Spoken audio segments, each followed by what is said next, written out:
Hi, this is Aurora with LA Nidra. In this video, I'm going to show you proper alignment in Tadasana, which is translated as mountain pose. Keep in mind, my perspective is from the Anusara tradition, which emphasizes alignment in poses.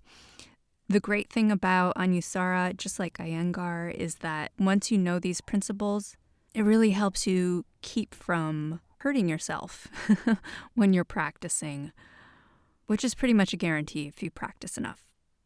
These principles that I will show you are important and relatively easy to find in this pose, but I just want to say all poses have the same principles, which is where really the work in yoga comes in.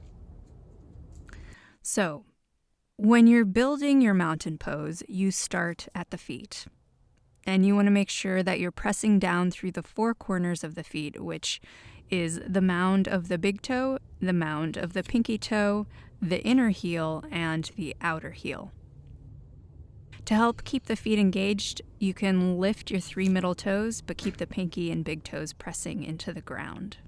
But, if you can't do this, that's no problem. It takes some practice. Just keep the intention there, and eventually one day, you'll see some changes. Just having the intention creates action and energy, and this action helps engage the arches of the feet. From there, we draw the energy up the legs. So we're going to hug the muscle to the bone in the calves and then the thighs, but no gripping.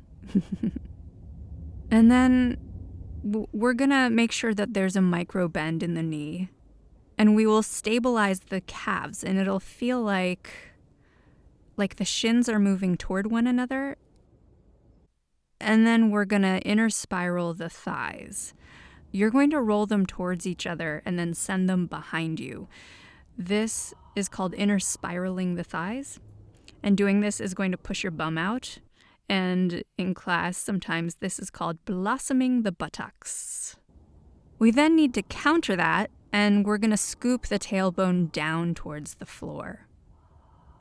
And then take in a deep breath. I know this is a lot.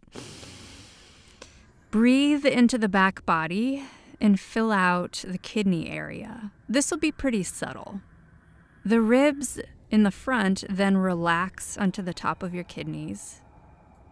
So if they're sticking out in the front, just bring them in.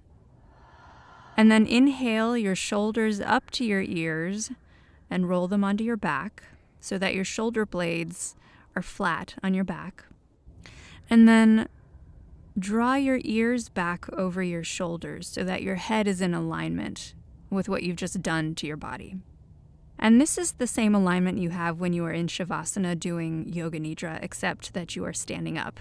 And in Yoga Nidra, you have the floor supporting you, so you don't have to work as hard. Those are the basic alignment principles that you want in Tadasana.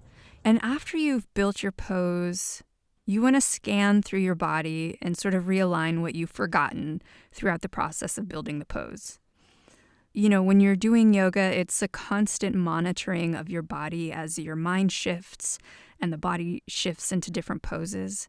It becomes a very dynamic process, and a process that keeps you very present, because you can't go and start daydreaming and thinking about other things if you are engaged with your body this way.